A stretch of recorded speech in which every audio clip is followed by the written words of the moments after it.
Buena tarde para todos, bienvenidos. Hoy 22 de junio del 2022. Sean todos y todas bienvenidos a nuestro ciclo de conferencias sobre educación matemática. Vamos ya 34ª entrega de nuestro muy querido nuestra muy querida conferencia. El Comité de Carrera de la Licenciatura en Matemáticas de la Universidad de Antioquia les agradece su presencia a los que están aquí en sala, en Zoom, y a quienes ven este video por YouTube en diferido, porque recuerden que todas nuestras conferencias se encuentran alojadas en, en el sitio de YouTube de la facultad.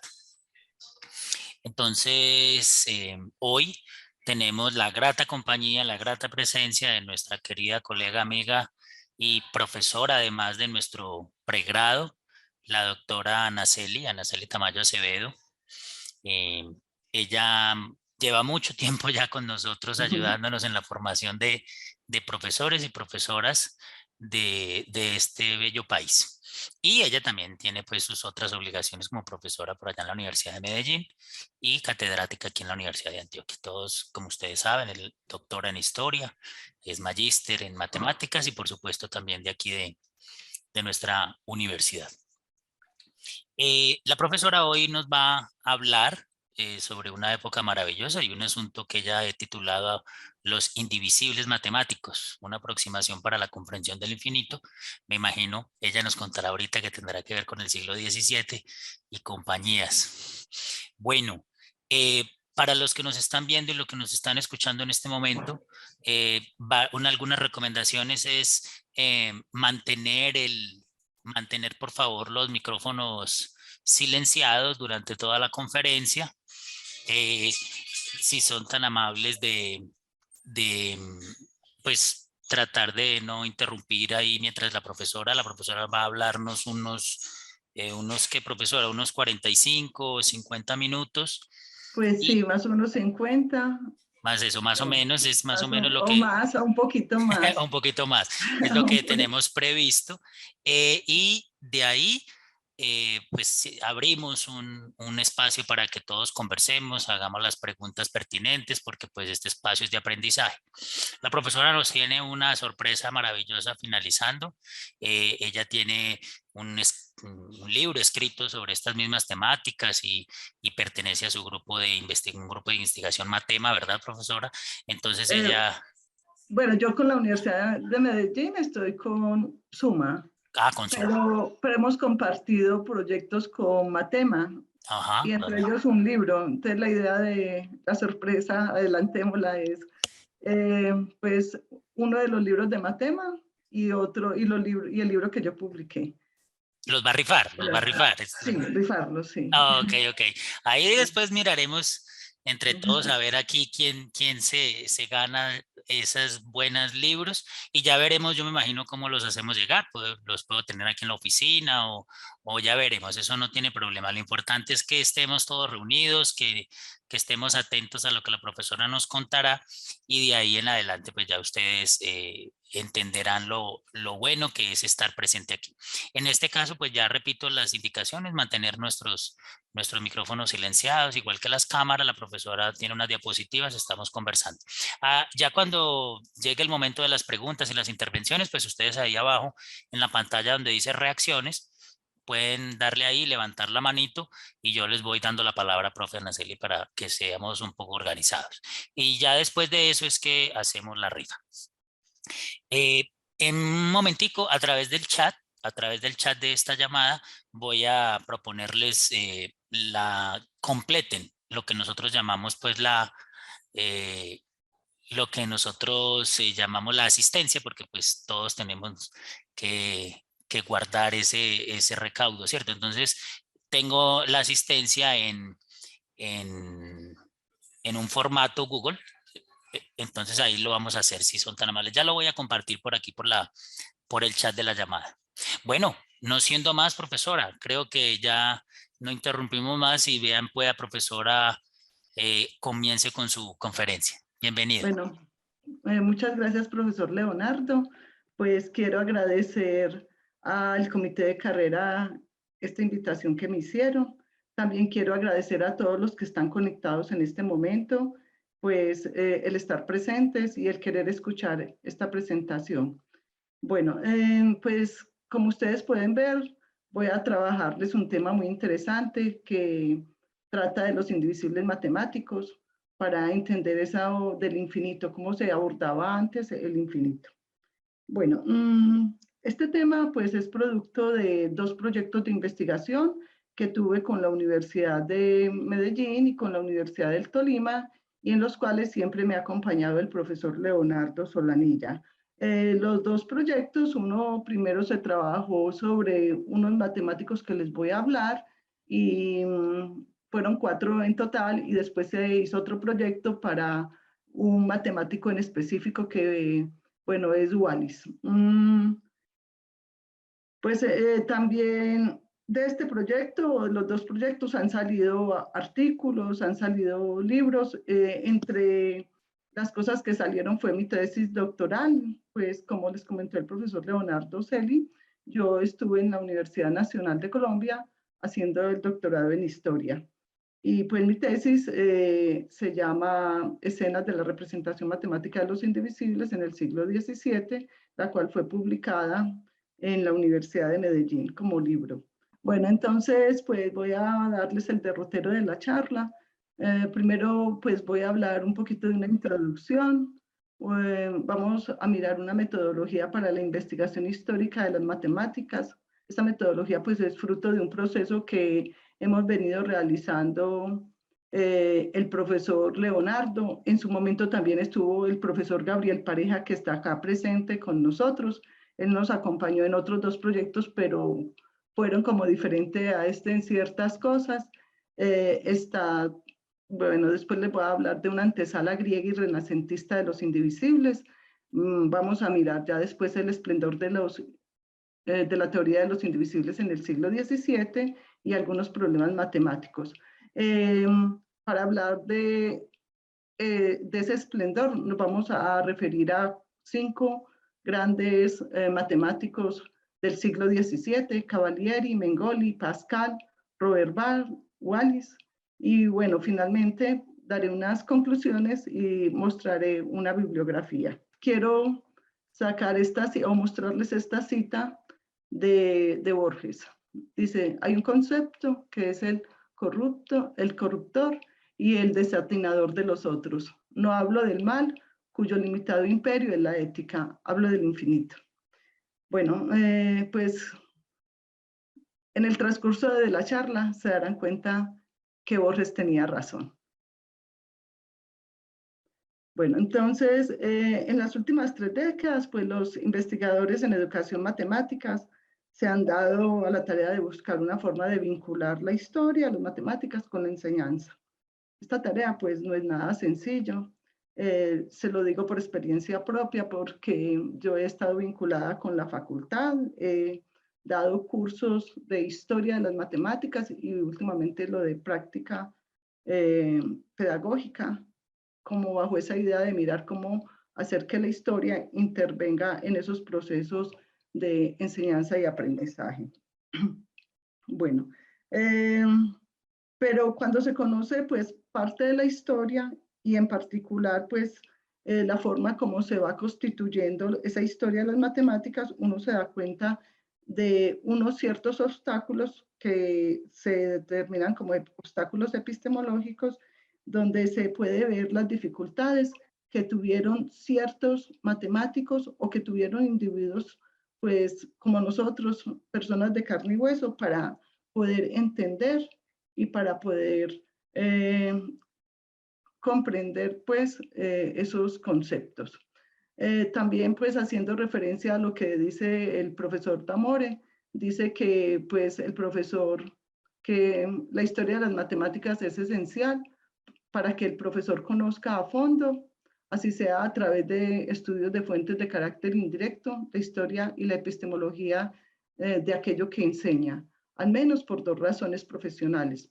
Primero, para el enriquecimiento cultural, y B, para entrar en contacto con las razones objetivas de la existencia de obstáculos epistemológicos. Cuando uno mira la historia de las matemáticas de forma sistemática, crítica y analítica, se comprende que las matemáticas es una ciencia abierta en continua transformación y modificación, que sus conceptos y teorías se analizan y comprenden mejor cuando se tiene una visión amplia de ella. Además, bajo este pensamiento, la matemática pasa a ser comprendida no como una ideología, donde las definiciones, axiomas, conceptos y procedimientos algorítmicos, entre otros, están totalmente determinados, sino que uno empieza a ver ese conocimiento, donde esos conocimientos, esas teorías, esos algoritmos han emergido después de aciertos y desaciertos de seres humanos de carne y hueso que han dedicado pues un cierto tiempo para esa construcción matemática y mostrarla como una ciencia. Voy a pasar a la segunda parte, una metodología para la investigación histórica. Bueno, la historia de las matemáticas se debe abordar desde las teorías de la historia, en particularmente de la historia de las ciencias, de la historia de los conceptos y de la historia intelectual y de las ideas, teniendo cuidado de no caer en una mirada netamente internalista o externalista del objeto histórico en estudio y liberando el análisis que surja de la búsqueda de precursores. Esa idea de precursores, o sea, de mirar quién fue el primero que puso su granito de arena o que empezó esa idea, pues según Canguilhem debe de ser como eliminada, ¿sí?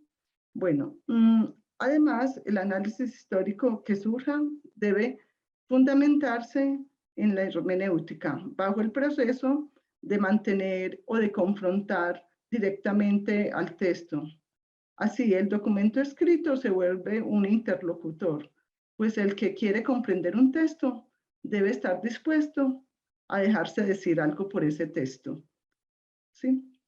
Debido a que el intérprete no se acerca nunca al texto como una tabula rasa, sino previsto de su preconcepción con prejuicios, pretensiones y expectativas, entonces se hace necesario para ese proceso hermenéutico asumir dos momentos. Estos dos momentos nosotros los hemos llamado camisa de fuerza y tomar alas. ¿Sí? En el primer momento, ¿sí? Se parte del hecho de que cuando se lee un texto matemático por primera vez, no se debe comenzar por establecer relaciones con lo que sabemos de las matemáticas tratadas en este. Cuando hablo de los textos matemáticos, son textos pues de la antigüedad, o sea, no es el texto matemático actual o, no, o del momento en el que uno está, sino si uno va a leer un texto del siglo XVII, pues tratar de leerlo pensando en lo que está escrito ahí, en ese momento y lo que está diciendo ese matemático. ¿Sí? Bueno, hay que hacer un esfuerzo por desligarse de todo lo que uno tiene de la matemática de ese tema. Lo único que importa es el autor y cómo lo dice. ¿Sí? En una palabra, importa lo singular. En el segundo momento, o sea, en tomar alas, ¿sí? Se puede comenzar a relacionar el pensamiento del autor con lo que ya uno tiene o con el conocimiento de otros autores. Algunas veces, si tal es el propósito de la lectura, se puede establecer vínculos entre la obra y la circunstancia histórica, entre paréntesis, económica, política, cultural, etc. También puede suceder que el pensamiento de un mismo autor haya cambiado varias veces a lo largo de su vida. En tal caso, puede ser de interés detenerse en los cambios sufridos en una misma obra. Además, la historia de las matemáticas debe analizarse desde un enfoque estructuralista, pues bajo este se, entre comillas, pretende captar las reglas que arraigadas en el espíritu de la humanidad estructuran no solamente las producciones, sino también las producciones mentales. Cierro comillas, Antiseri, 1988. Adicionalmente, asumiendo un enfoque estructuralista, se deroga el mito del progreso científico. ¿Sí? Abro comillas. A partir del momento en que nos hemos dado cuenta de que todo conocimiento humano, toda existencia humana, toda vida humana y quizás toda herencia biológica del hombre se hallan en el interior de estructuras, es decir, en el interior de un conjunto formal de elementos regido por relaciones describibles por cualquiera, el hombre deja, en cierto modo, de ser el sujeto de sí mismo, deja de ser al mismo tiempo sujeto y objeto. Se descubre que aquello que hace posible al hombre es en el fondo un conjunto de estructuras que en él, sin duda, puede pensar y describir, pero de las cuales no es el sujeto ni la conciencia soberana. Cierro comillas, Foucault, 1988. Bueno, para adoptar una posición hermenéutica y un enfoque estructuralista no es suficiente para hacer la historia de las matemáticas, ¿cierto? Se debe también acogerse a una epistemología bajo una idea de establecer un tribunal, entre comillas la palabra tribunal, que revisa las sentencias pronunciadas por las ciencias, reconociendo que el lenguaje de la ciencia está en un estado de revolución semántica permanente. Bueno, bajo esta metodología, pues pretendo presentarles esta aproximación que quiero dar del infinito, haciendo uso pues de los indivisibles. Bueno, esta antesala está fundamentada más que todo en los periodos griego y en la decadencia del Imperio Romano y la Alta Edad Media. Bueno, pensar en lo infinito es algo que desborda el pensamiento humano. Si se hace un rastreo histórico de este concepto, nos daremos cuenta de que desde la antigüedad el ser humano ha tratado de comprenderlo y explicarlo. Si nos remontamos a la antigüedad griega, encontramos pensadores como Aristóteles, Sócrates, Zenón, entre otros, que idearon formas de pensarlo. Por ejemplo, Aristóteles lo pensó en potencia, es decir, que siempre se puede pasar de una cantidad a otra agregando una unidad. Para Platón, el infinito existe en acto. Zenón pone en evidencia lo infinito, entre paréntesis, lo infinitamente pequeño, cierro paréntesis. Cuando plantea sus paradojas, ya conocidas por ustedes, en particular la de Aquiles y la tortuga, y también la de la flecha y la dicotomía. Así, estos pensadores se esforzaron por comprender y aceptar el infinito. Otros ocultaron ideas que conducían al infinito, como por ejemplo los pitagóricos, cuando se percatan que la diagonal de un cuadrado del lado 1 es inconmensurable, ¿cierto? Bueno, también hay un periodo importante que es el periodo de la decadencia del Imperio Romano, donde hubo matemáticos como Alcuino de York, Santo Tomás de Aquino, John Duns Scotus, Nicolás de Oresme y Nicolás de Cusa.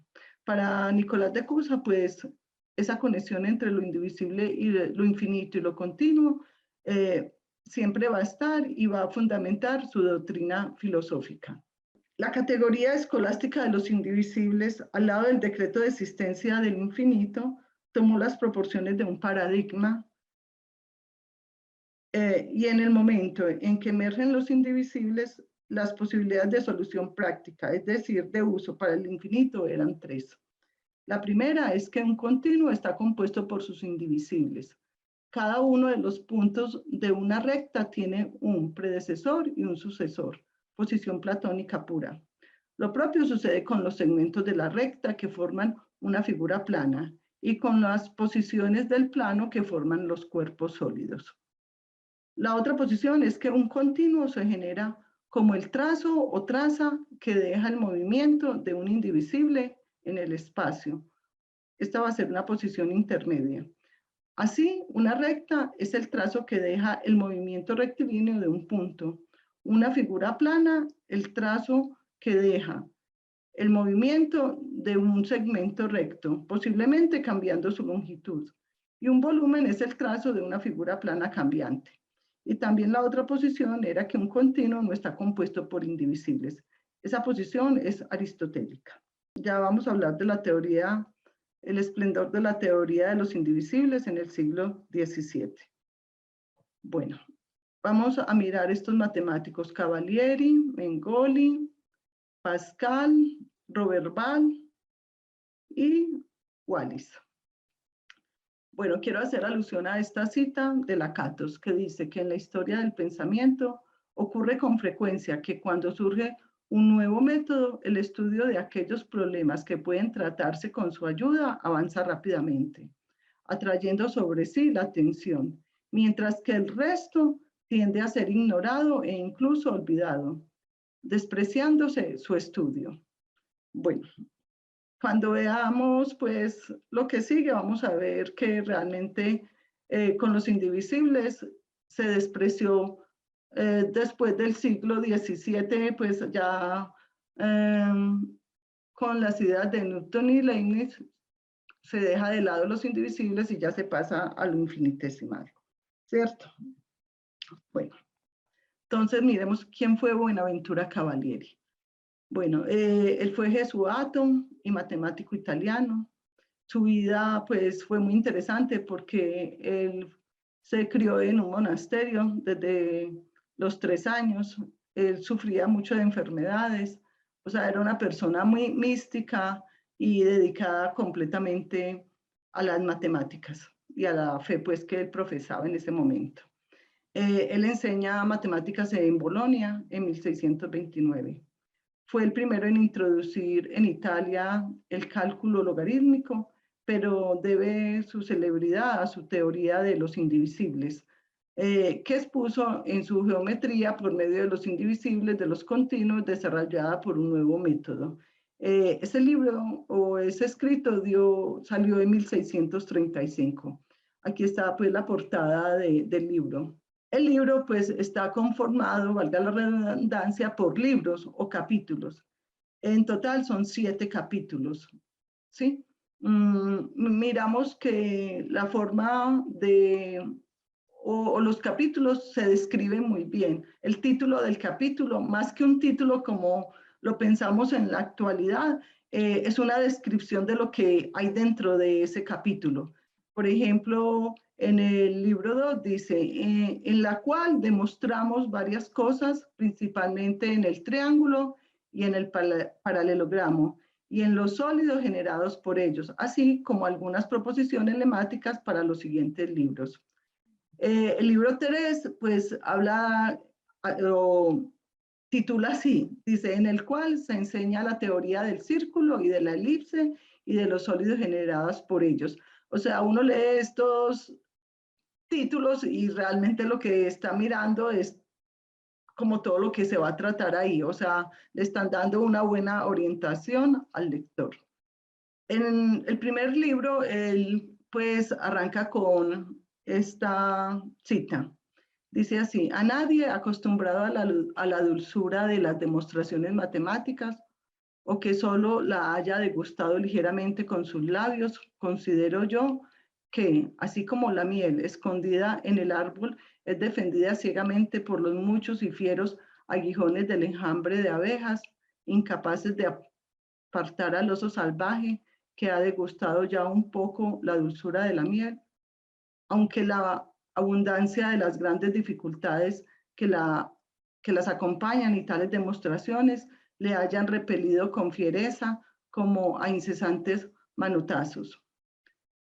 Le ha sabido posible dejar de intentar con todas sus fuerzas servirse y beber de dicha dulzura hasta la saciedad. Tales productos, amigos lector, te brindo para que lo degustes con el amor inflamado por esta dulzura. Bueno, acá pues Cavalieri es una invitación que hace al lector, demostrándole que, o tratándole de decir que esa demostración que se hace sobre alguna proposición matemática, pues es una cosa difícil de alcanzar, pero al final es algo muy dulce y es algo que, pues, así sea difícil de alcanzar, se busca de miles formas, o sea, se busca, como dice él, como de una forma feroz, o sí, tratando como de saber realmente lo que se pretende lograr con esa demostración. Bueno, en el libro segundo de la geometría de él, ¿cierto? Aparece esta definición, es la definición 1. Esta definición es importante porque habla de las omnes linea. Y bajo esta idea, pues él va a decir cómo se va a conformar una figura plana o también una figura, pues, que sea un cuerpo, ¿sí?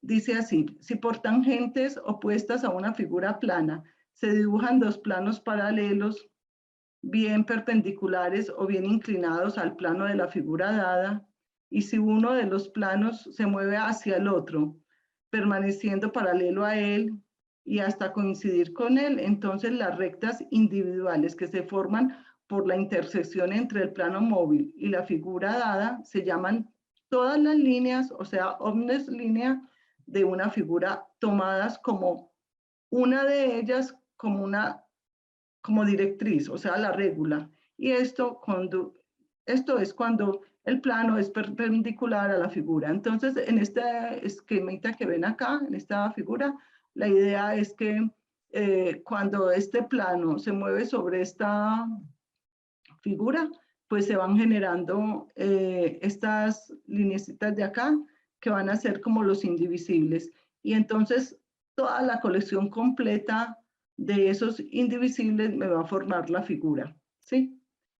Ahí, pues de alguna manera estaba ya la idea del infinito y del problema del continuo. El principio de Cavalieri, pues que lo conocemos en los textos de cálculo, ¿sí? Aparece en el libro 2 como el teorema 4. Dice que si dos figuras planas tienen la misma altura y están dispuestas en líneas rectas planas, las cuales guardan siempre la misma proporción en sus distintas alturas, entonces dichas figuras planas guardan la misma proporción.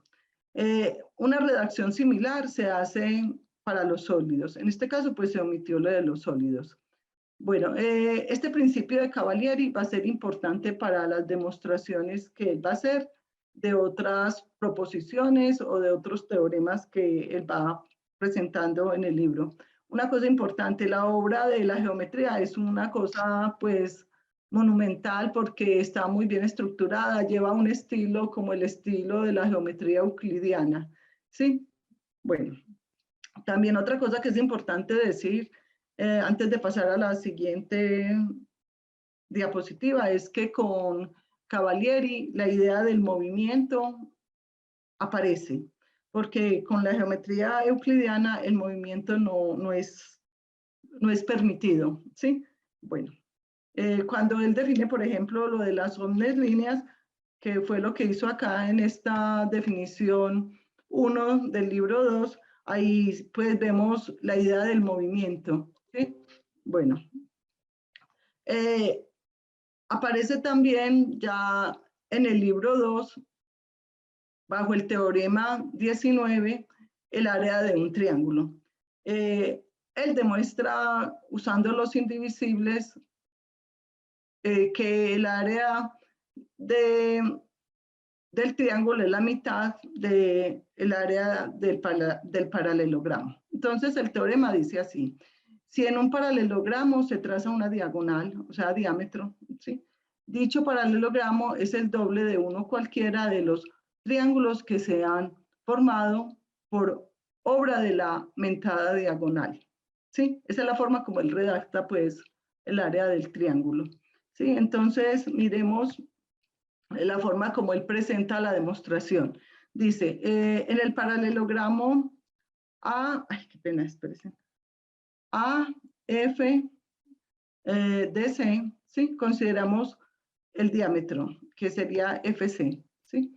Tomemos partes iguales, FE y CB. O sea, tomamos, ay, espérenme que se me perdió el cursor.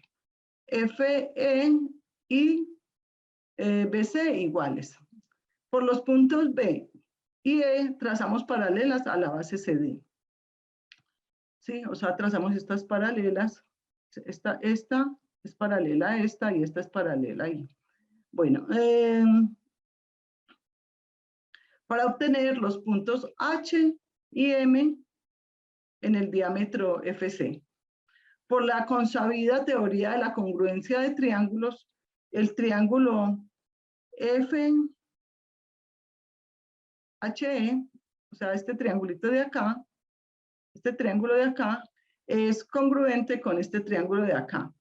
Así que se obtiene que HE es igual a MB, ¿cierto? MB.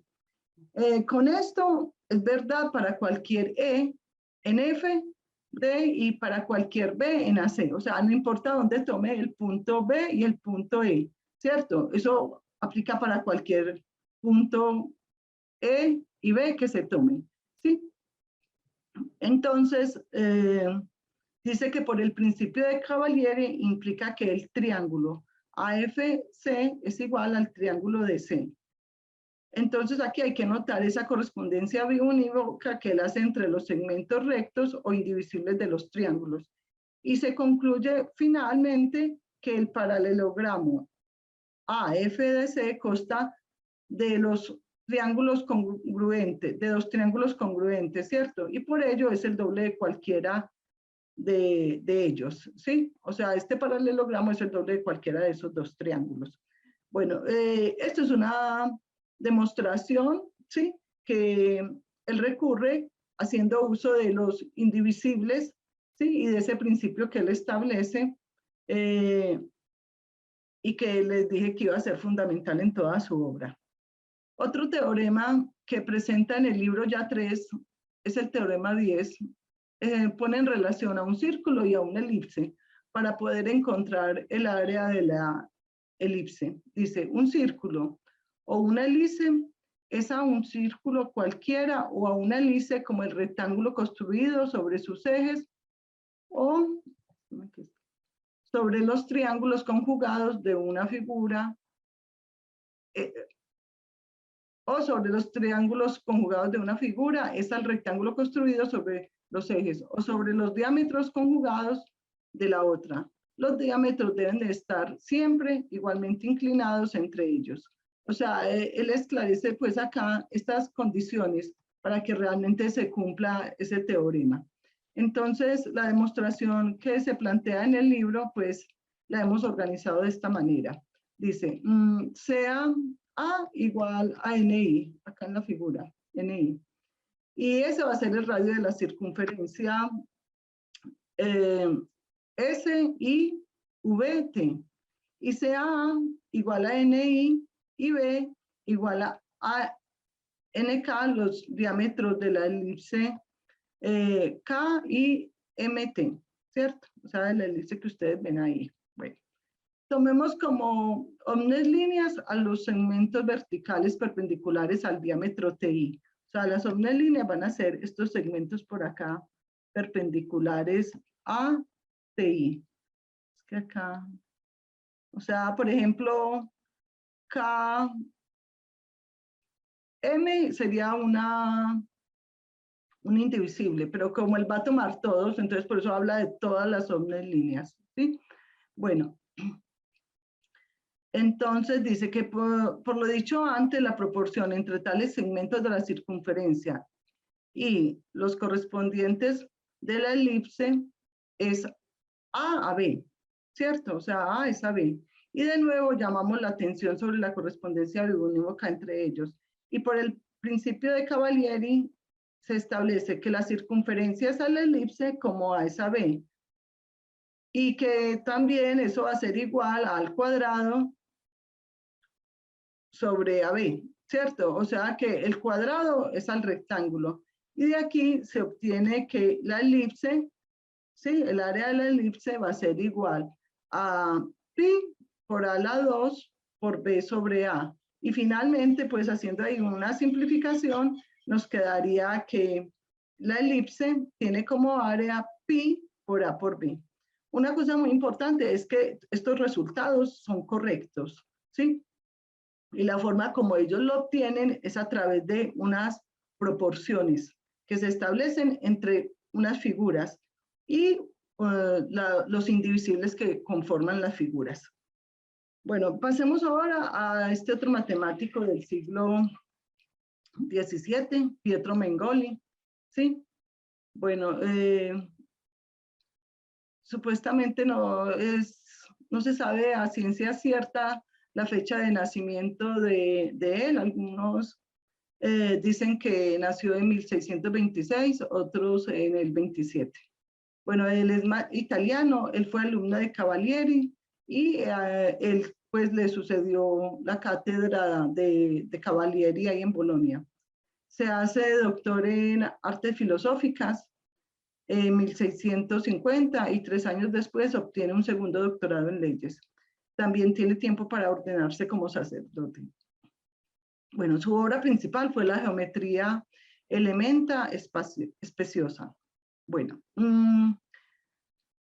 este matemático pues va a ser un poco más algebraico que Cavalieri. Cavalieri fue muy geométrico. O sea, todas las ideas de Cavalieri giraron en torno a una geometría. ¿Sí? Bueno, en la geometría de especiosa elementa de Mengoli, pues aparecen 6 libros, ¿sí? O elementos, realmente lo llama es elementos.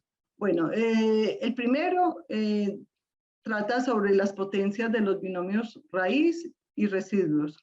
El segundo sobre innumerables progresiones de números. En el tercero habla sobre las cuasiproporciones. Ahorita miramos esas definiciones que hace sobre cuasiproporciones porque es muy interesante la idea que él empieza a construir ahí con el infinito, una aritmética para el infinito. El cuarto habla sobre razones de los logaritmos. El quinto sobre los peculiares logaritmos de las razones y el sexto sobre las innumerables cuadraturas.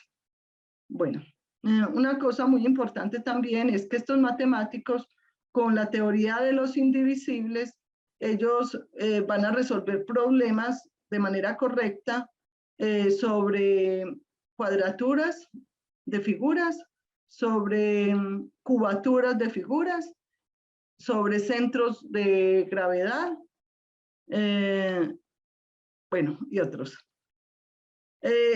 Cuando uno mira la geometría de Mengoli, se da cuenta de que estos elementos que está constituida, pues la geometría, están llenos de entramados especulativos en los que los teoremas siguen a las muchísimas y abirragadas definiciones que quieren dar razón hasta lo más mínimo de los detalles. O sea, la idea de ellos era detallar todo. De otro lado, no aparecen axiomas, ni nociones comunes, ni proposiciones llamadas lemas o corolarios, como en los elementos de Euclides o en la geometría de Cavalieri. La estructura de la geometría de Mengoli es más simplificada y por lo tanto más ágil y eficiente.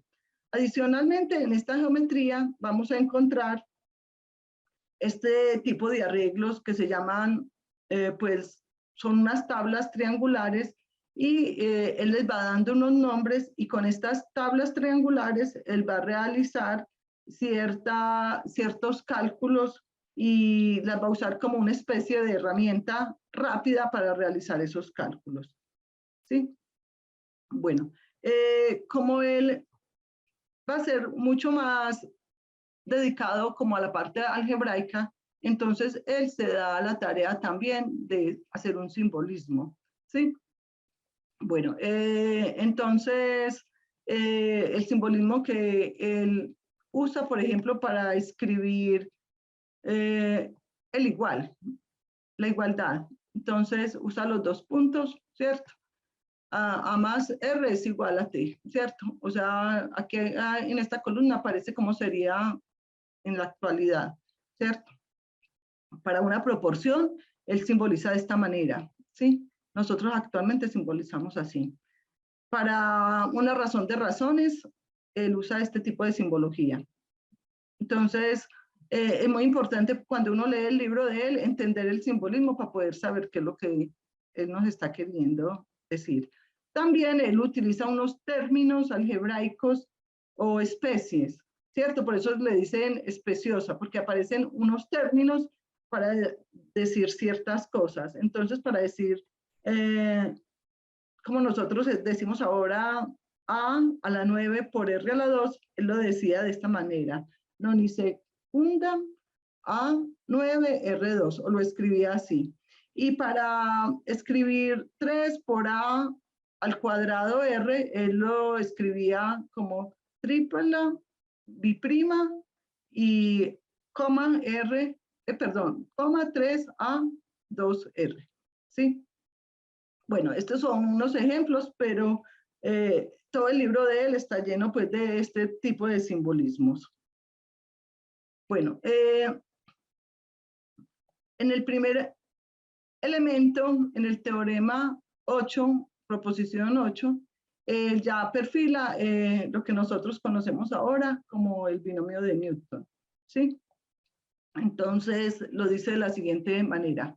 La suma de una base cualquiera en la base de los nombres es la potencia equiordenada de la suma de las raíces. Entonces, como les dije, él hace dos tipos de arreglos triangulares, ¿sí? Y basándose en esos arreglos triangulares y en otras propiedades, entonces él hace las demostraciones de este tipo de teoremas. Dice, la demostración se basa en la tabla de los nombres y en las definiciones 6 y 8 del primer elemento. Y cuando uno mira pues esas demostraciones, se nota que Mengoli pues carece de escrúpulos contemporáneos y pasa fácilmente de lo finito a lo infinito. O sea, él no se pone con ese problema de mirar porque él establece una aritmética también de lo infinito, entonces él trabaja lo finito y después pasa al infinito de manera rápida. Bueno, en el elemento tercero, ¿sí?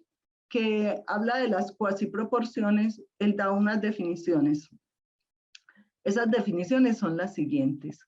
Dice así, una razón indeterminada determinable, que cuando se determina puede ser mayor que cualquier dato, mientras que se pueda determinar se llama cantidad cuasi infinita.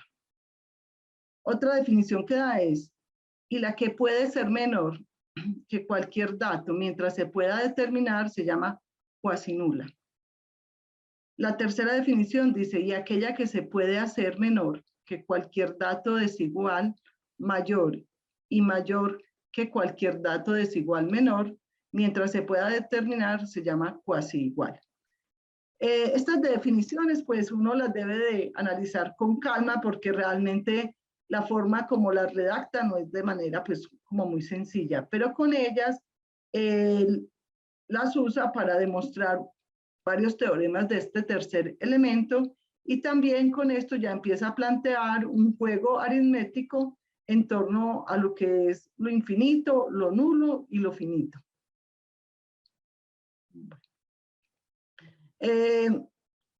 Haciendo pues ya uso de estas definiciones, él también habla de un teorema, les pongo este ejemplo, el teorema 41, proposición 41.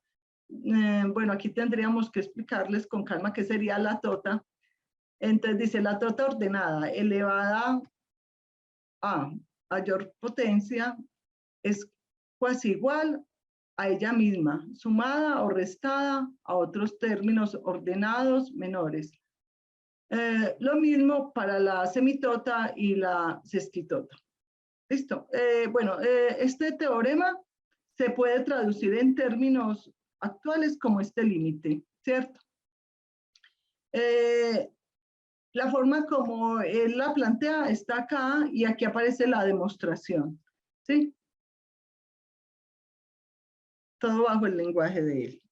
Y aquí al lado aparece pues las cosas que va usando de los libros o de los elementos anteriores.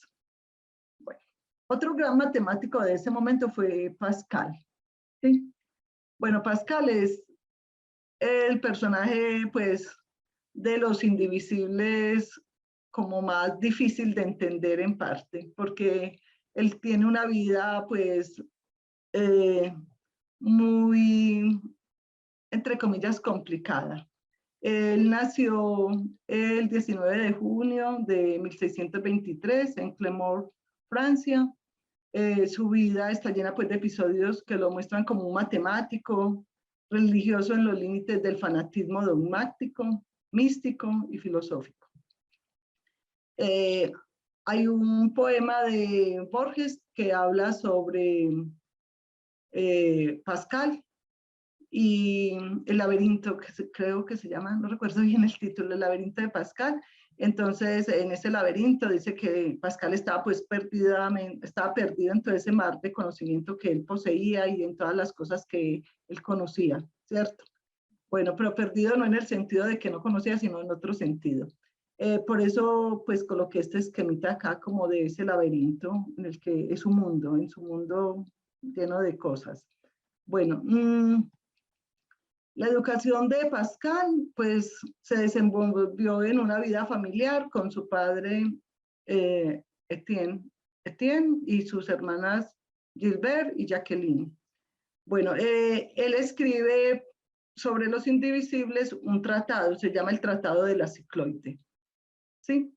Ahí aparecen todo lo relacionado con problemas que él resuelve y él propone también, no, perdón, sí, él propone, no, bueno, qué pena. Entonces, él ahí pues presenta todo un entramado sobre indivisibles. También es muy importante la obra de él que se llama Pensamientos, porque en esa obra se vislumbra algo que se llama la filosofía del corazón, porque para Pascal había cosas que la razón humana no podía entender, entonces solamente se entendían con el corazón, ¿cierto? Pero hay que leer bien los pensamientos para poder entender esas ideas filosóficas de él. Bueno. El tratado de la ruleta, pues está conformado, fueron como unas cartas, ¿cierto?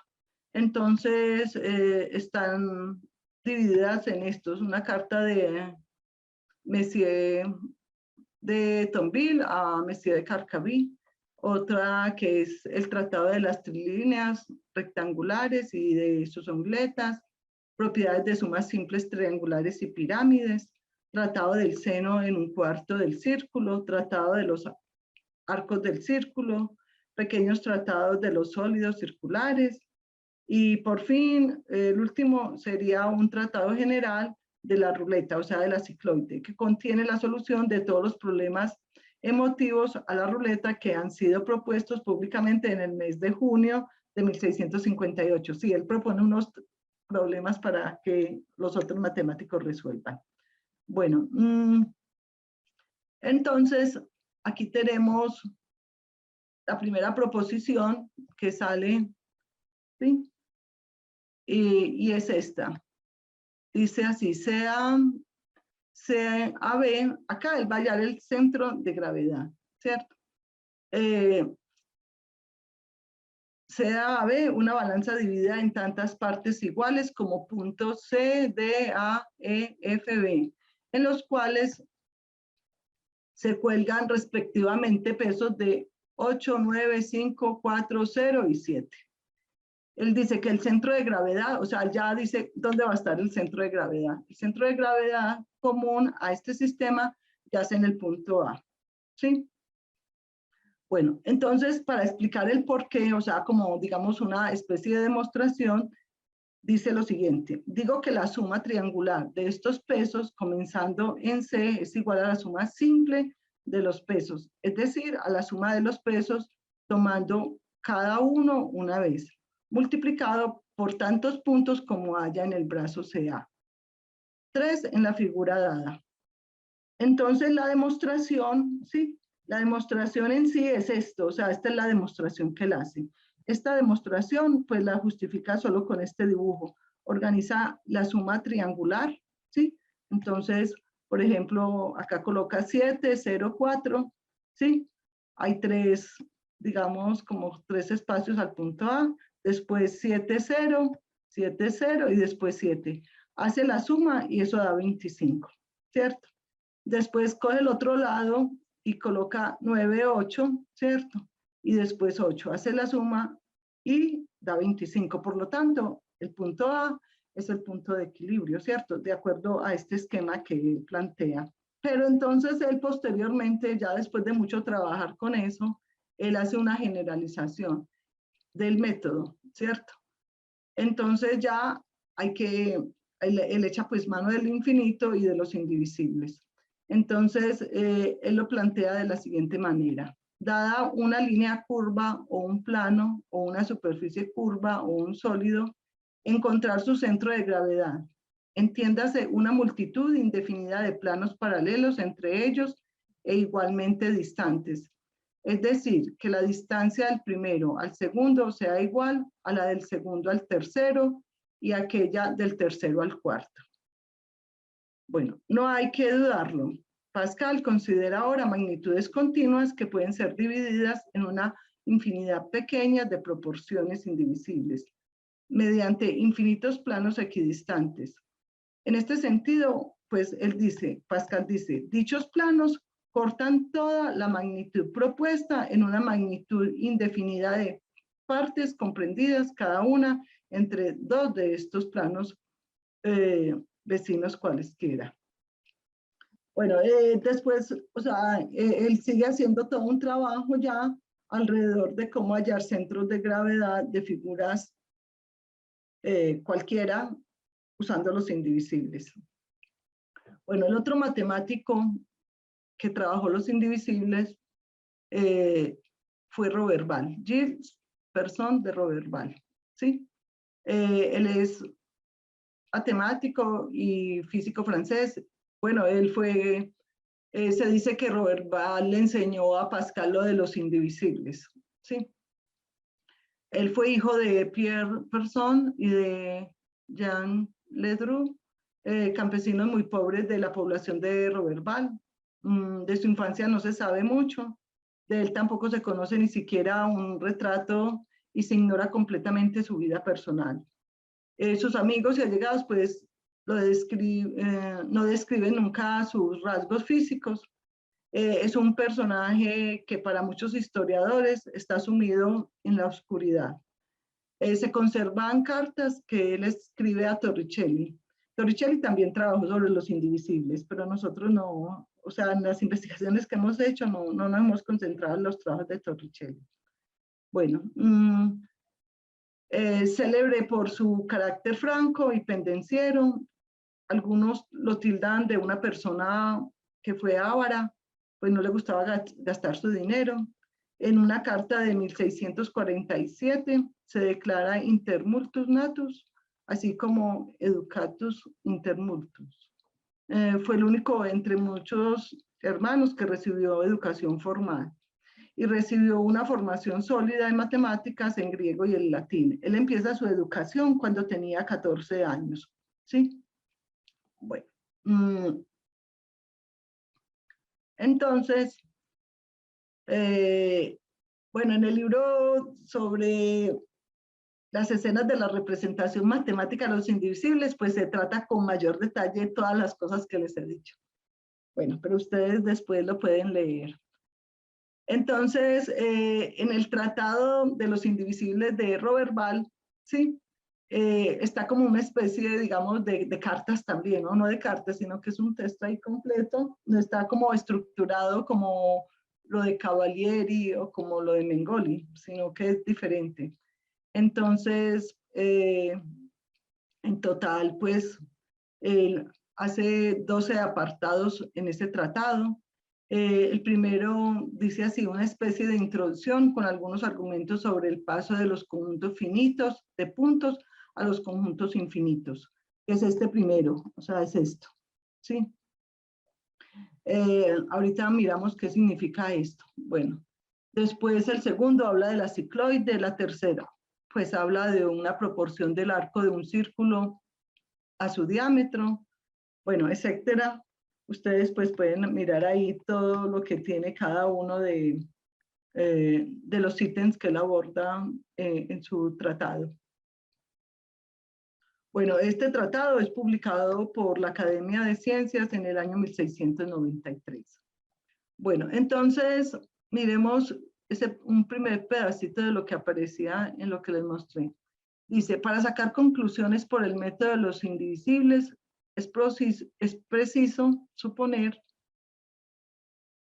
que todo, espérenme, yo corro esto, que toda línea, sea recta o curva, puede dividirse en una infinidad de partes o líneas pequeñas, todas iguales entre sí o que cumplen entre ellas cierta progresión prescrita, como por ejemplo de cuadrado a cuadrado, de cubo a cubo, de doble cuadrado a doble cuadrado o según otra potencia.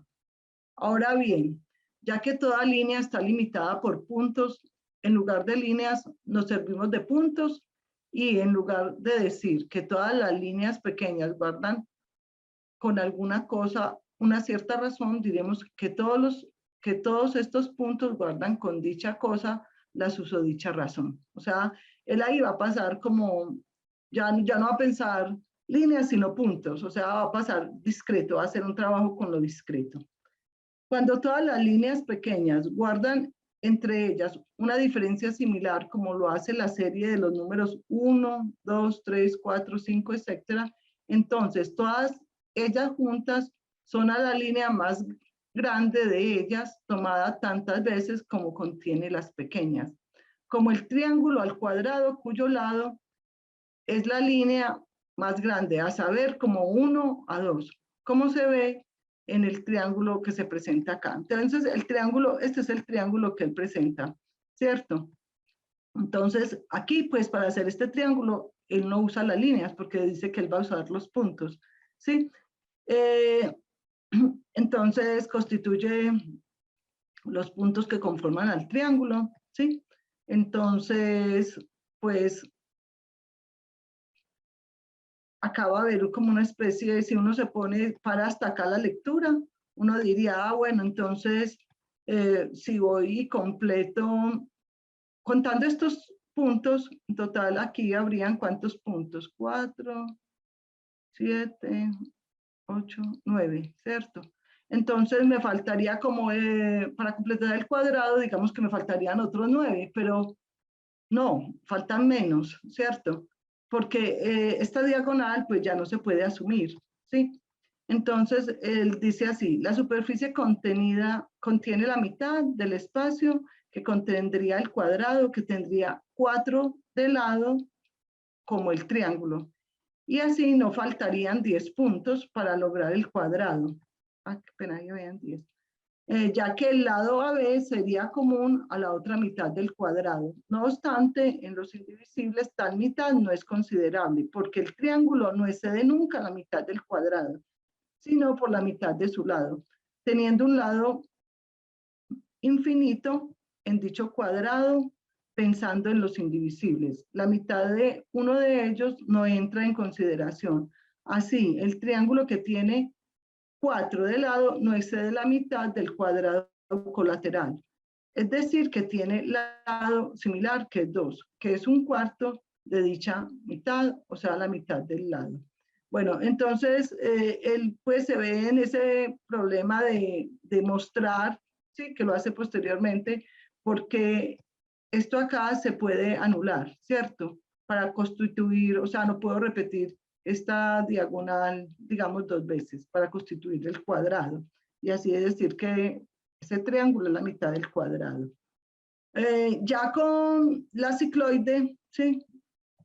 O la ruleta, ¿sí? Entonces, él demuestra cómo hallar el área bajo un cuarto, no, sobre esta cicloide, ¿sí? Sobre un pedazo de la cicloide, o sea, sobre la mitad de la cicloide, ¿sí? Bueno, entonces, para hacerlo, pues, primero que todo, hay que mirar cómo definía la cicloide. Y pues también hay que mirar la forma como él lo dice. Dice así, supongamos que el triángulo AB del círculo AEFGB se mueve paralelamente a sí mismo, como si fuese arrastrado por otro cuerpo, hasta que alcance en CD una distancia recorrida igual a su semicírculo o media vuelta. A medida que esto ocurre, el punto A en la excentricidad de dicho diámetro recorre también la circunferencia del círculo A, E, F, G, B, y hace así el mismo camino que el diámetro, ¿sí?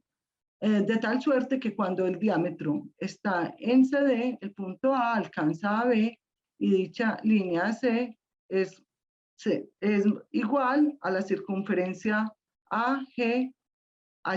Bueno, aquí pues de por sí nos está diciendo cómo se forma esta curva, la cicloide, que sería esta de acá. O sea, la que está marcada con estos números 8, 9, 10, 11, 12, ¿sí? ¿Sí? O sea, así. Ese sería un pedazo de la cicloide.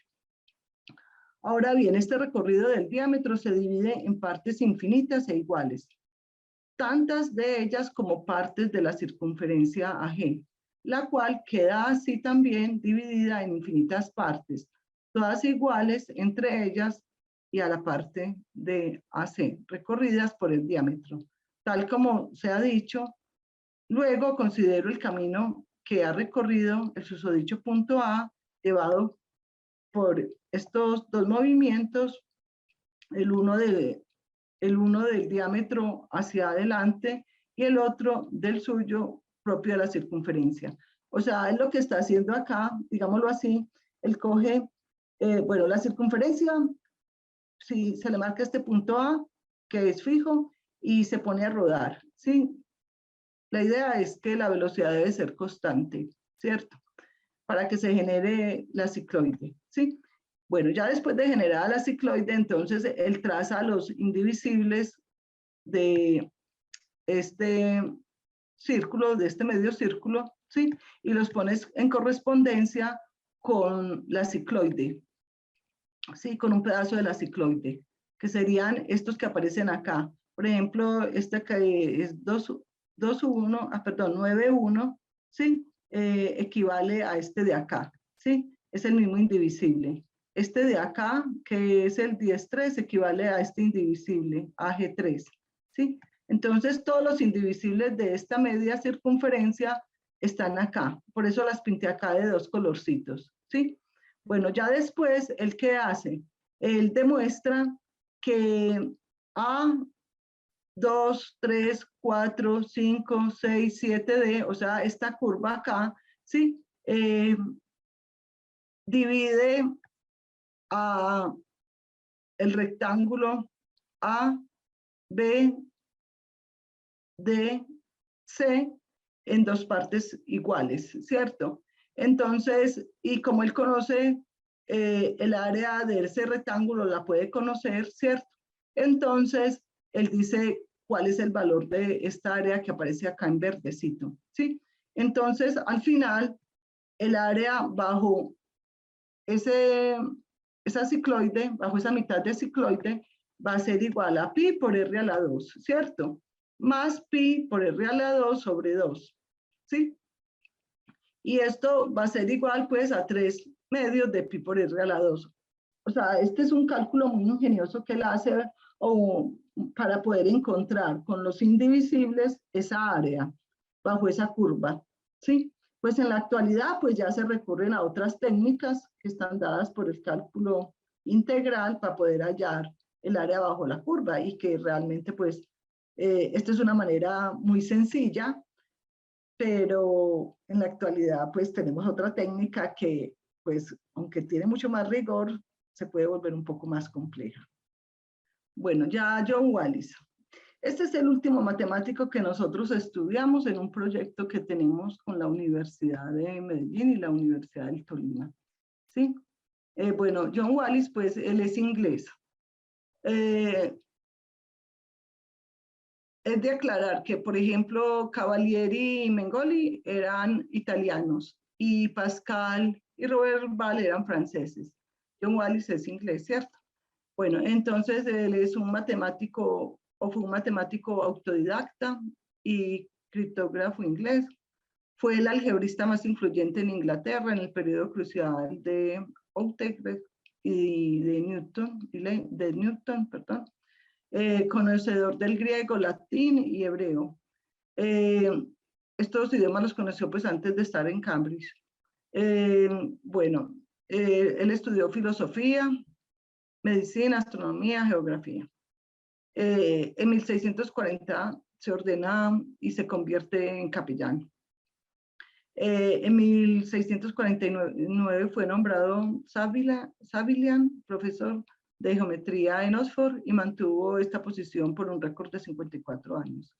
Él se interesa por la criptografía y aplicó sus habilidades para la decodificación de mensajes para el servicio de inteligencia de Cromwell durante la Guerra Civil Inglesa. Tal interés pues, le permitió ingresar a la Real Sociedad de Londres en 1660. Su obra se llama Aritmética Infinitorum, o sea, aritmética de los infinitos, está en la portada, aritmética de los infinitos, o nuevo método para investigar la cuadratura de las curvas y otros problemas matemáticos difíciles. Esta es publicada en 1655. Bueno, de este trabajo, pues, vamos a sacar un libro, ¿sí? El profesor Leonardo, Andrés, que es un egresado de la Universidad del Tolima, y pues estaré yo también ahí. Acá con Wallis, ¿sí? Él propone el siguiente lema, que sería la proposición 1. Entonces, acá vamos a ver, entre comillas, o sea, una especie de inducción matemática que él hace para poder pasar como, para pensar en la idea de el infinito, lo que sigue, lo que queda, siempre se va, o sea, siempre va a suceder como lo mismo. Bueno, miremos el lema. Dice, si se propone una serie de cantidades aritméticamente proporcionales, o sea, similar a la sucesión natural de los números, creciendo continuamente desde 0 o nulo, piénsese en 0, 1, 2, 3, 4, etcétera, se plantea investigar la proporción de la suma de todos ellos a la suma igual, a la suma de igual número de términos iguales a su máximo. Y entonces aquí es donde empieza a proponer como una cierta inducción. Dice, la manera más simple para investigar en este y varios problemas que siguen es presentar el objeto considerando hasta cierto punto, reparando en las proporciones obtenidas y comparándolas entre sí, de tal suerte que finalmente se revele la proporción universal por inducción. Así, por ejemplo. Entonces, esto es sacado textual, pues, del libro. Entonces arranca con esto, 0 y 1. Y entonces acá suma, como fueron dos números, suma 1 más 1, ¿cierto? Bueno, entonces esto le va a dar un medio. Después 0, 1, 2 y 3. Y entonces coloca 2 más 2 más 2, 3 veces, ¿cierto? O sea, coge el mayor y lo suma acá en el denominador 3 veces. Entonces le da 3 sextos, que es un medio. Después coge 0, 1, 2, 3, lo suma, ¿sí? Eso va a dar 6, y después coge y suma 4 veces el 3, que eso va a dar 12. Entonces, cuando simplifica, pues da un medio, y así lo hace con varios números. O sea, miren todo lo que hace, es una forma, entre comillas, como de una inducción, ¿cierto? Y entonces llega hasta este, y entonces dice, no, ya eso se va a repetir, no importa, eso siempre se va a tomar. Va a suceder lo mismo, eso va a ser siempre un medio. Entonces dice, y de modo similar, no importa que tanto sumemos, siempre se obtendrá la razón subdupla, o sea, un medio, y por lo tanto, entonces continúa de esta manera, continúa diciendo esto. Continúa ya con este teorema. Sí, dice, si se suma una serie de cantidades aritméticamente proporcionales, tal cual la sucesión de los números naturales, que crece continuamente desde el 0, desde un punto, y sin que termine, bien un número finito, bien en infinito, puesto que no hay razón para distinguir estos dos casos, ¿sí? Ella será a la serie del mismo número de términos iguales al máximo, como 1 es a 2. O sea, aquí pues él dice, no importa, el tratamiento finito va a ser similar al tratamiento infinito, ¿cierto? Y para hacer una justificación de este lema, dice lo siguiente. Es verdad, si el primer término es 0, el segundo 1, porque de lo contrario se debe hacer algunos ajustes, o sea, si no se toma el 0 y 1 como los primeros, y el último es L, la suma será L más 1 sobre 2 por L. Porque en este caso el número de términos será L más 1. O poniendo un número cualquiera de términos A para cualquier segundo término, entonces sería un medio A por L. Sí, esto lo dice Wallis en su libro La aritmética infinitorum. Bueno, nosotros pues dentro de las cosas que hemos sacado decimos que la suma igual a, esta suma igual a por L sobre 2 se puede entender hoy como una función lineal f de a con una perteneciente a los naturales, pues que pasa con L por el origen con pendiente L sobre 2, pasando así pues como de una manera de lo continuo, y esto conduce a una relación entre el área del triángulo y el paralelogramo que se trata en una proposición siguiente. Entonces la proposición donde ya Wallis habla de la relación del triángulo con el paralelogramo, el área, entonces dice así, es la proposición 3 colorario, dice así, por lo tanto, un triángulo es a un paralelogramo sobre una base igual y con igual altura, o sea, aquí está evocando el principio de Cavalieri, como 1 es a 2.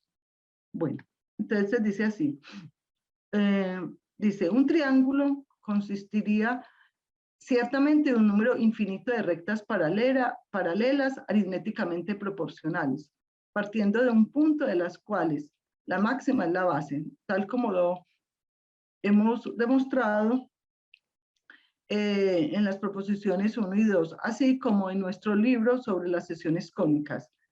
El paralelogramo, de otro lado, consiste del mismo número de rectas iguales a la base, como queda claro. Por lo tanto, aquel es a este como 1 a 2, por lo anterior. Entonces, así era lo que se quería demostrar, ¿cierto?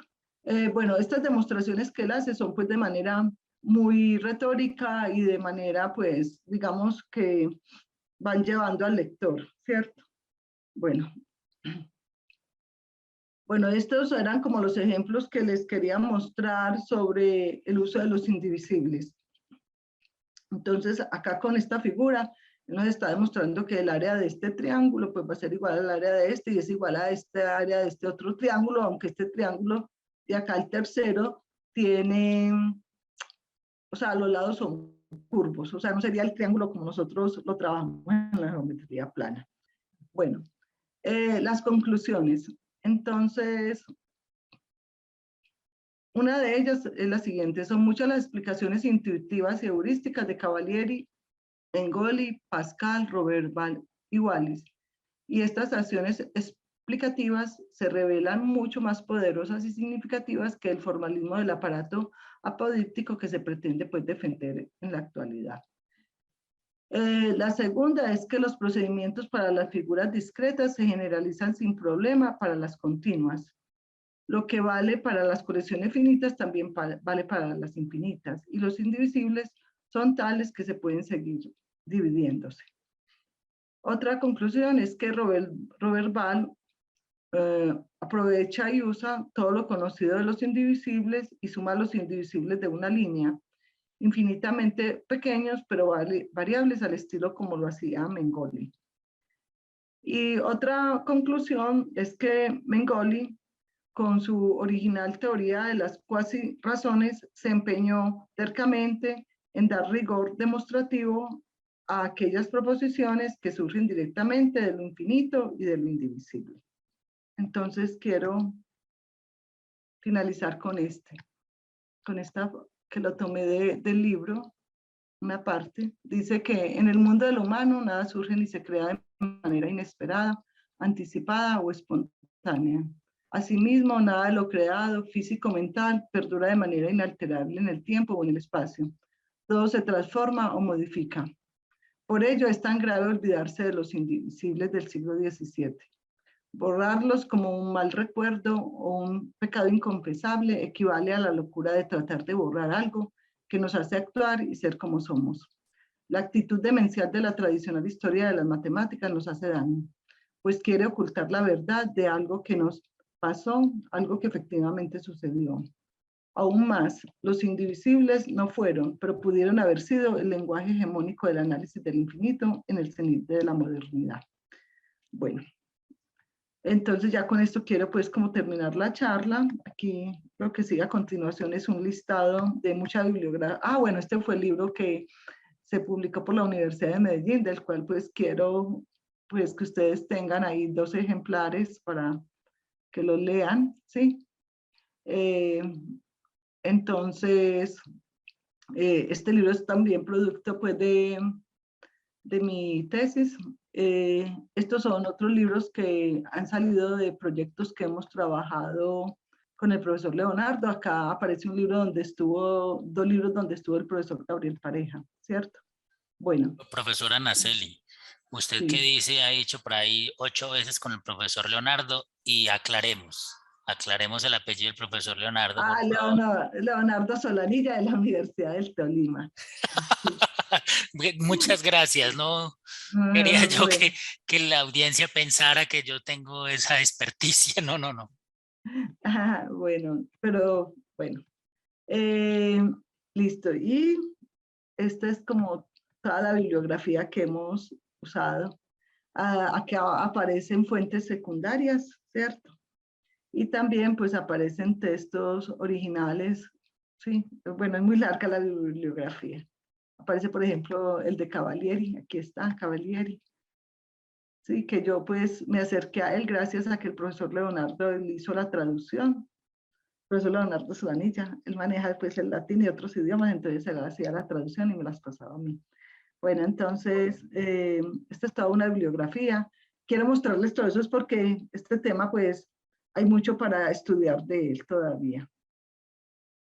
Bueno, quizás estos ejemplos que les mostré pues puedan ser como una forma de llevar a los estudiantes a que hayan áreas bajo ciertas curvas o que hayan el área de una figura haciendo uso de otra ya conocida de manera un poco más sencilla.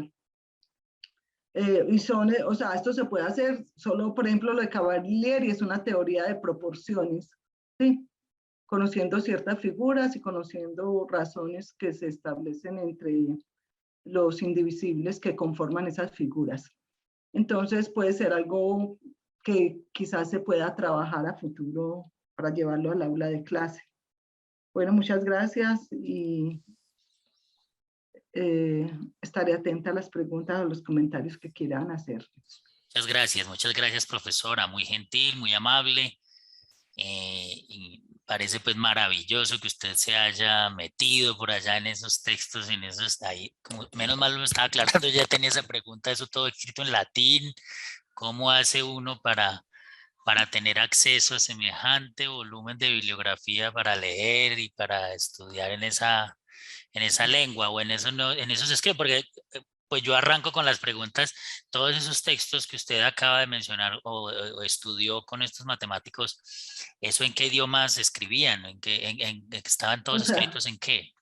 realmente, vea, pues yo tuve la oportunidad de acercarme a estos textos gracias al profesor Leonardo, como dije, Leonardo Solanilla, porque él es una persona, Gabriel lo conoce, muy juiciosa, muy matemático, pero muy humanista también, y él sabe varios idiomas.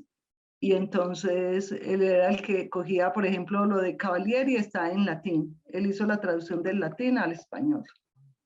Lo de, ¿cómo es? Lo de Roberval y Pascal en francés. Lo de Mengoli está en latín. Y lo de Wallis en inglés. No, lo de Wallis también está en latín. Lo de Wallace también está en latín. Entonces, porque ese era el idioma culto, o sea, el latín. Los otros eran idiomas vulgares, o sea, Rodelbach escribe en el idioma vulgar. Bueno, entonces gracias al profesor Leonardo, pues yo pude acercarme a esos textos. También, por ejemplo, cuando hicimos otro proyecto con Gabriel, estuvimos leyendo en italiano, ¿cierto que sí, Gabriel? Gabriel sabe el italiano, que hablamos de funciones elípticas y de integrales elípticas. Y así es como pues yo trabajo con él y con todas las personas como que se van integrando al grupo de nosotros. Muy bien, muy bien. Gracias, profesora. ¿Alguien más tiene alguna pregunta, comentario para la profesora? Ahí veo en pantalla, en pantalla no, en la llamada hay conmigo, con la profesora 14 participantes. Entonces, si alguien más tiene alguna pregunta, un comentario, quien pueda. Bueno, muy bien. Profesora, entonces, ¿le parece si pasamos a estas rifas? Bueno, Para si no que hay nos... ningún comentario, de todos modos, pues lo que pasa es que este es un tema que hay que trabajarlo con más Pues sí calma. tenemos comentarios. Por Ah, Sí, aquí dos manitos bueno. levantadas. hola, Cristian. Entonces lo levanté Gracias. y luego el profesor Johnny Villa. Entonces voy a hacer mi Ah, pequeña pregunta que creo que es corta. Lo primero, pues, profe Ana Celia, agradecerle por compartir pues sus reflexiones con nosotros. Qué bueno volverla a ver de nuevo. Estuvimos en la práctica pedagógica 4. Y segundo, pues plantear una pregunta y es que a lo largo de la presentación y especialmente al principio, mencionabas una cita de Amore y otros en el que se remarcaba cómo es importante para el profesor, pues para nosotros que estamos especialmente en formación, conocer sobre la historia y la epistemología de aquello que se enseña, y mencionaban los autores dos razones, una por el enriquecimiento cultural y la otra para entender esos obstáculos epistemológicos. Y con esto pienso que deja ver a la historia como un recurso didáctico, ver esa indagación histórica como un camino para el aprendizaje, para crear herramientas que favorezcan la comprensión de conceptos que en su época fueron complejos para el matemático y que de una u otra manera logró abordarlo para su comprensión, y que ahora en la actualidad, pues digámoslo así, es complejo para el estudiante y que reta a la didáctica del maestro para abordar estos conceptos en su enseñanza. Entonces, a partir de todo esto me nace como la pregunta un poco más al campo metodológico y didáctico, es cómo llevar la historia de las matemáticas a la clase de matemáticas sin que sea solo un, entre comillas, un contar anécdotas, sino como una herramienta que posibilite el aprendizaje. bueno, con respecto a la pregunta, Cristian, pues creo que, por ejemplo, y que algunos educadores ya lo han hecho, cogen, por ejemplo, para enseñar a hallar área de una elipse, conociendo el área del círculo, ¿cierto? El área del círculo, pues, es algo que se trabaja, no sé de qué grado, por ahí desde séptimo, ¿cierto? Entonces, ya el estudiante conoce el área del círculo y a través de estas proporciones, él puede hallar el área de la elipse, ¿cierto? Sin necesidad de hacer trabajos, pues, de cálculo integral ni diferencial, solo a través de proporciones. Sí, o también puede ser, por ejemplo, lo de Mengoli es muy interesante porque también le ayuda a uno a encontrar el área bajo ciertas curvas, ¿sí? A través de unos arreglos triangulares. Lo que pasa es que, bueno, el tiempo no lo da, pero son muchas las tablas y son tablas solamente, y con estas tablas uno puede hallar áreas bajo curvas. O también lo podría enseñarle al estudiante cómo hallar puntos o centros de gravedad, ¿sí? Y llevar cosas relacionadas, por ejemplo, cómo hallar el área bajo eh, un media cicloide, ¿sí? Como lo hizo Robert Ball. Bueno, no sé, lo que pasa es que no es como tarea tan sencilla, o sea, un profesor que estudie la historia y comprenda bien todas estas cosas puede después sentarse a diseñar como unidades didácticas donde aparezcan estos tipos de ejercicios, ¿sí? No sé si la respuesta, pues... Sí, creo que ahí queda la respuesta, que es una tarea muy compleja. Sí, no, es que no es sencillo, o sea, es que coger la historia y llevarla al aula de clase tal cual, no, porque es que para hacer historia de las matemáticas, para estudiarla, hay que saber la matemática.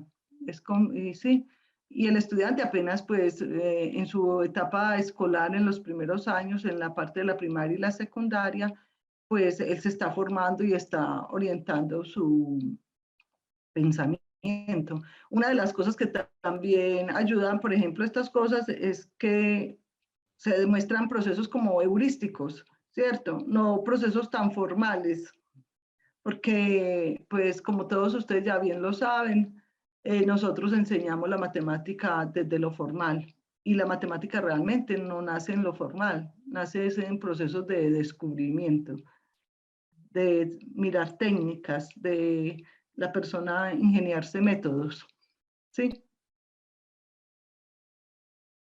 Muchas Bueno. gracias, profesora, y muchas gracias a Cristian Johnny, y luego Lenis, y luego Carlos Mario. Muchas gracias, Leonardo. Muchas gracias, Ana, por la presentación, por los ejemplos que nos proporcionaste a través de los diferentes autores que consultaste, a través de los diferentes matemáticos y en las diferentes áreas. Tocaste la aritmética, tocaste la geometría y el análisis en general.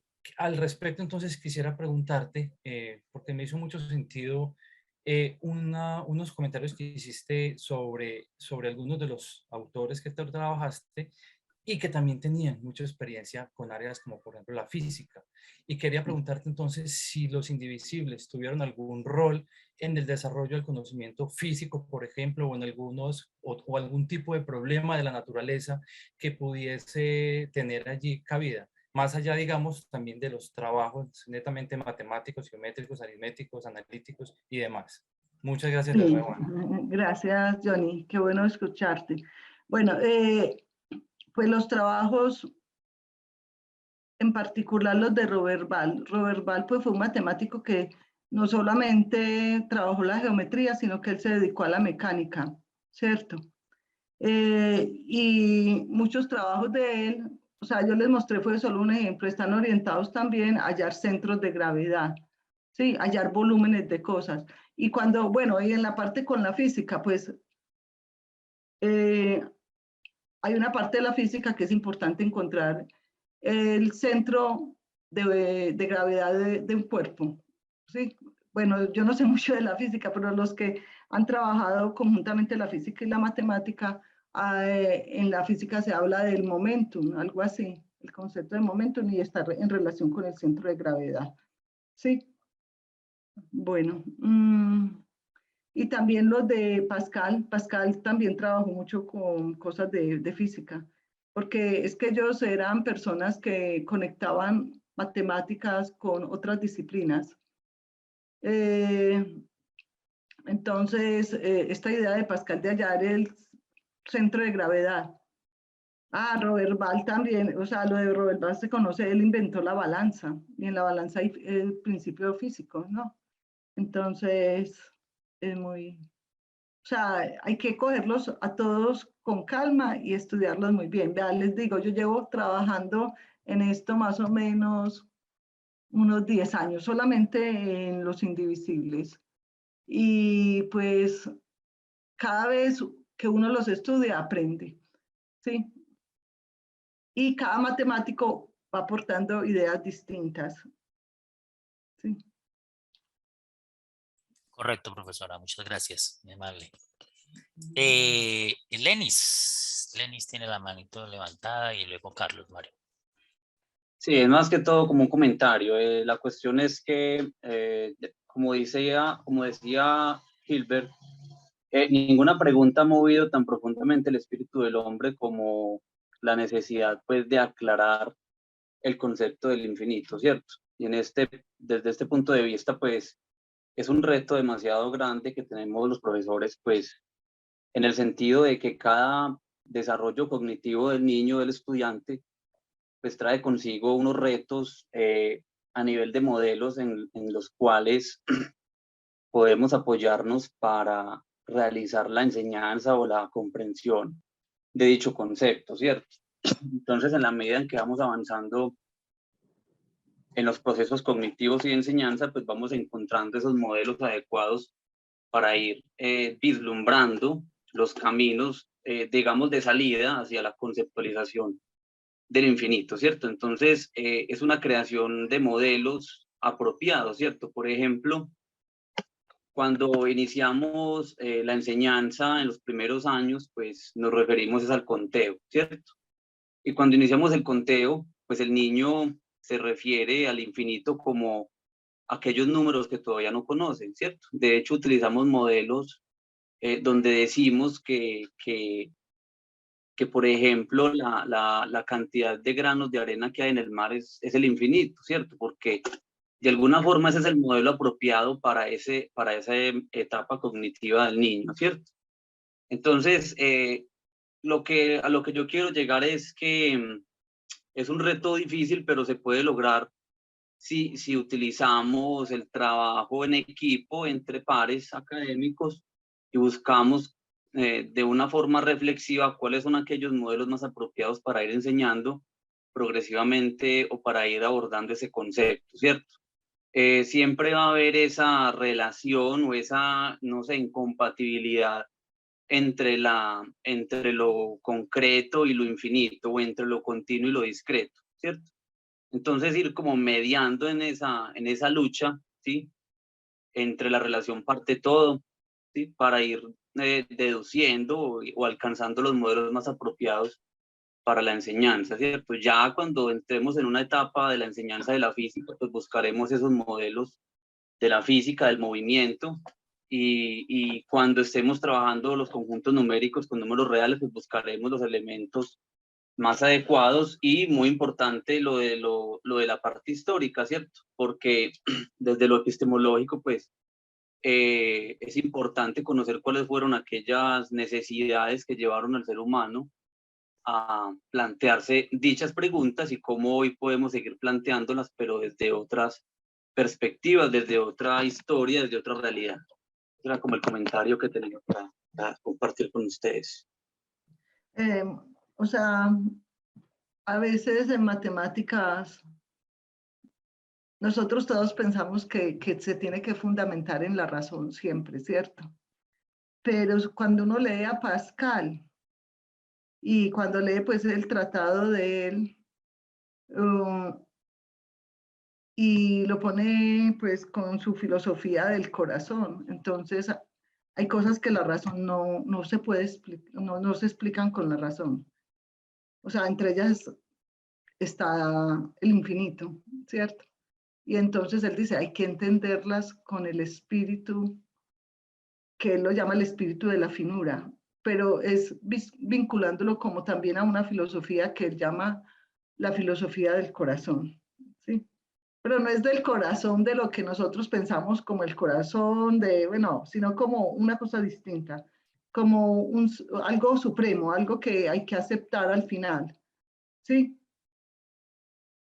Entonces, y a veces uno le toca aceptar cosas matemáticas, así a veces no sean de entrada claras, ¿sí? O sea, la idea es como aproximar, como lo dijo, ¿cómo es que se llama el muchacho que habló? Se me olvidó el nombre de él, bueno. Denis, ahorita. Sí, eso. Entonces, Cristian. como Cristian. no, el anterior, el último. Denis. Lenis. O sea, hay que aproximarlos, pero hay cosas que explicarlas como bien fundamentadas en determinados momentos es muy difícil. O sea, ya a la persona le toca aceptarlo con el espíritu, como dice Pascal, de la finura. O sea, buscando una filosofía del corazón, ¿sí? O sea, los invito a que se lean los pensamientos de Pascal y muchas cosas que él tiene. Muchas gracias, profesora. Muy bien. Carlos Mario, amigazo. Buenas Muy buenas tardes para todos. ¿Cómo han estado? Gusto verlos y escuchar la profe, muy chévere. Cuando uno se devuelve en la historia, siempre escudriña o se encuentra con un montón de cosas que son de volver a asombrar, pues, frente a todos esos conceptos que a simple vista a veces uno los pasa por alto en muchos detalles. Tengo una pregunta puntual y es, frente a la percepción, pues ahorita evocaba cuando hizo la presentación, decía que hay que ubicarse en el contexto en el que se lee en ese momento Sí. Ese párrafo, ese libro de ese autor. Entonces, en ese sentido, la percepción del continuo que se tiene o que se tenía para el momento de los indivisibles, comparado con el continuo que se percibe hoy en día en la matemática moderna, para usted, ¿qué diferencia tiene? Pues la pregunta está difícil en parte, porque, bueno, cuando uno lee a estos autores, ellos están sacando la matemática de ese momento, o sea, eran las ideas que tenían, por ejemplo, sobre algo del continuo. El continuo para ese momento estaba relacionado con los indivisibles, o sea, ¿qué tanto se puede dividir algo? ¿Cierto? ¿Y será que un indivisible se puede seguir? O sea, si yo hago, porque hay una parte muy interesante donde dice que una suma de indivisibles, pues, o que los indivisibles no se podrían sumar en sí, porque, ¿cómo le digo? Se obtendría otro indivisible y ese indivisible se puede partir. Entonces lo indivisible ahí está relacionado con el continuo. En la actualidad pues hay otras ideas distintas, ¿sí? Pero me deja pensando la respuesta todavía, no sé. Porque ahorita el profesor Johnny, por ejemplo, el profesor Johnny hizo una pregunta que también está como apuntada como a lo mismo, y es que usted en una de las diapositivas planteaba el continuo como, bueno, en el momento de los indivisibles como la traza, ¿cierto? Esa traza o ese movimiento. Entonces ahí me generó la pregunta, esa partecita de párrafo, de si es necesario para hablar de continuo, hablar de movimiento, y necesariamente se está ya concibiendo un fenómeno, un concepto físico. Entonces, ¿en qué momento se establece en la matemática esa diferencia de la física? Pues con Newton pues ya se tenía, pero desde mucho antes, ¿en qué momento esa idea de continuo, por ejemplo, se asoció con algo físico? Como los hitos que hay, por ejemplo, en la idea de movimiento. Sí, o sea, bueno, la teoría de los indivisibles también fue pues como criticada porque carecía a veces de bases sólidas. Y también está ese problema ahí del continuo, ¿cierto? O sea, por ejemplo, Cavalieri pues él da la idea de constituir una figura a través de las líneas, de todas las líneas. Pero es que cuando él habla de todas las líneas está hablando de una colección infinita, ¿cierto? Y esa colección infinita se obtiene a través de un movimiento, como lo dice en esa definición, ¿sí? Y pues me tocaría mirar a ver en qué momento pues se hace como bien ese cambio donde ya el continuo se puede hablar sin el movimiento, ¿sí? Ya desde un aspecto mucho más matemático. Tocaría mirar. Bueno. Profesora y compañeros, colegas, no nos resta sino agradecerle a la profesora por su tiempo, por su ayuda, por su conversación muy interesante, y nos deja pues, como dicen los profesores y la misma profesora Naceli, antojado, ¿cierto? Hay que estudiar, hay que estudiar.